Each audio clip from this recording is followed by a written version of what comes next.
kay Bishop Gilbert Armea Garza, Doctor of Divinity and Bishop of Taet, members of the clergy of the Diocese of Taet, officers and members of the Ppcrv from 12 municipalities, my fellow candidates and our supporters, our family. By the way, my family is here. My wife, Benben, is here. Can you please stand up so that we will be recognized? And my two sons are also here, Jeff and Jempoy. Please stand up. And of course, my loving mother, ever supportive Ppcrv Pimentel.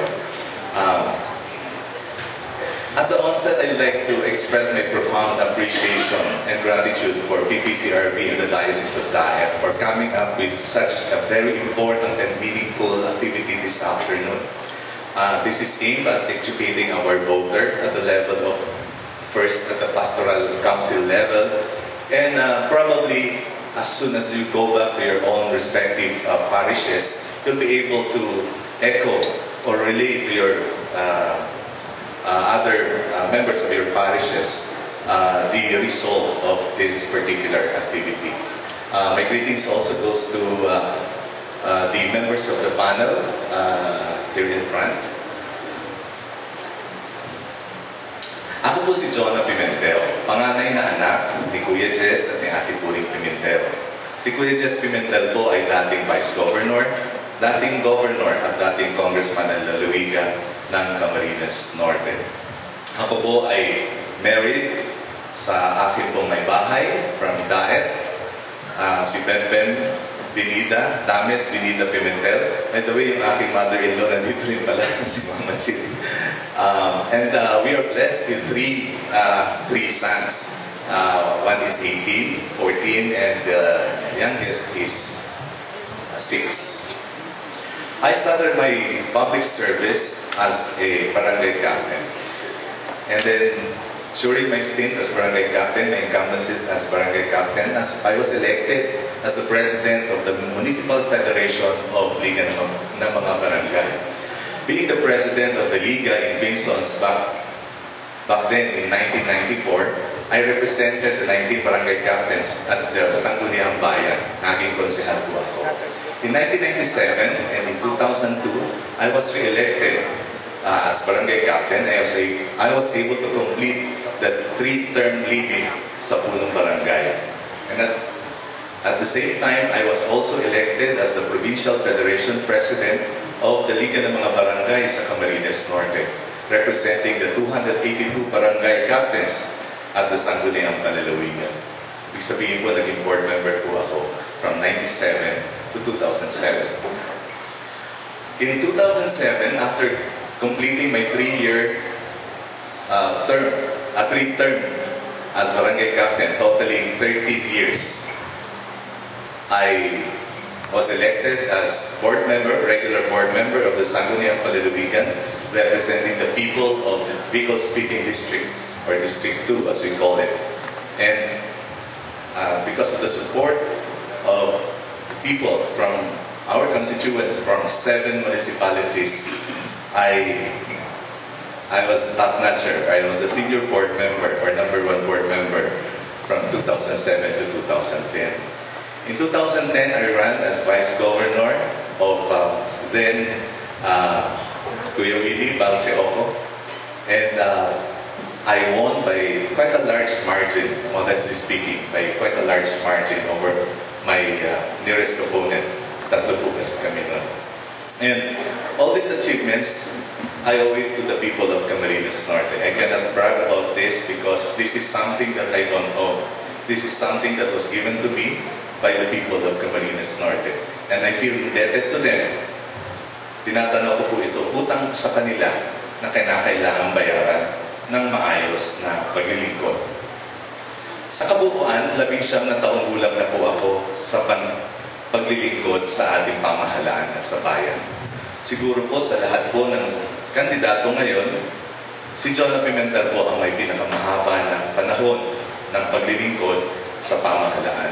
11 na taon po na walang tigil o walang putol in several levels of position.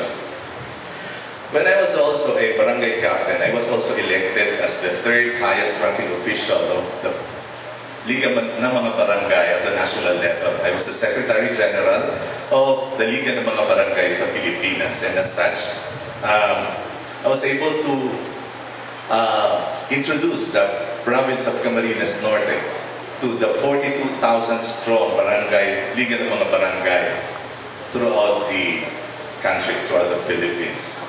When I was elected as a board member of the province, I ran as Vice President for Luzon sa Provincial Board Members League of the Philippines. This is the league of all the board members throughout the country. Ako po yung naging Vice Presidente sa Luzon. And now, as Vice Governor, I was appointed as Vice President for External Affairs of the League of Vice Governors of the Philippines. Kung mapapansin po ninyo, ay sa lahat ng posisyong hinawakan ko at the local level, sumasali po tayo as officer at the national level. There is a good reason for doing this. This is deliberate on my part. These things did not happen by chance. This is deliberate on my part because I feel bad whenever our province is mistaken to be Camarines Sur. And up to now, meron pa po mga instances na nangyayari po doon.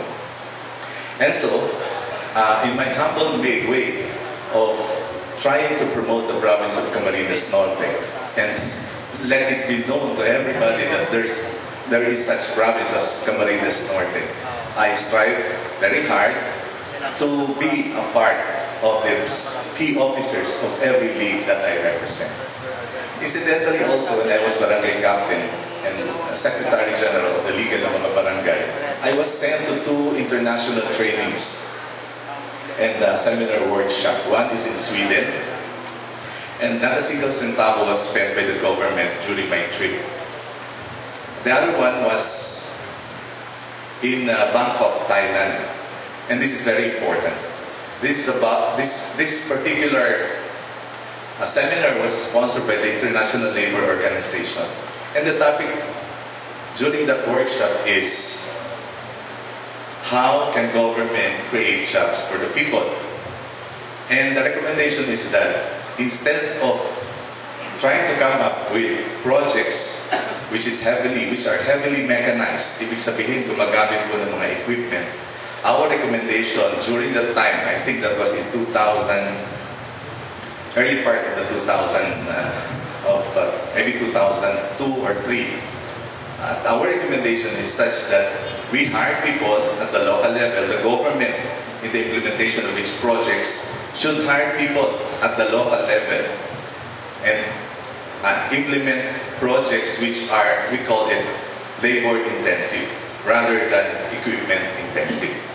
Kaya kung mapapansin po ninyo, kahit ang DPWH, ang Department of Public Works and Highways, nag-i-implement po sila ngayon ng mga proyekto, lalo na sa maintenance ng ating mga kalsada, na gumagamit ng maraming tao, ng maraming manpower. Makikita po ninyo yan dyan sa gilid ng mga kalsada. Halos araw-araw, nandiyan po sila. Even in Metro Manila, yung mga, instead of using this street sweeper na mechanized, makikita po natin may mga oyster. This is also a product of what we have recommended in Bangkok, Thailand, maybe a decade ago. Sa sangguniang palalawigan ko, when I started as Vice Governor in 2010, I strive very hard to make good as a Vice Governor and presiding officer. Alam niyo po ba, ang primary function ng isang Vice Governor is to preside over the sessions of the sangguniang palalawigan.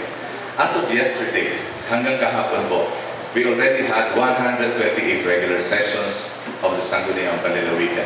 And I'd like to let you know that sa 128 session ng Sangguniang Palalawigan, ang inyong pong Vice Governor Jonah Pimentel, minsan hindi po ako lumiban.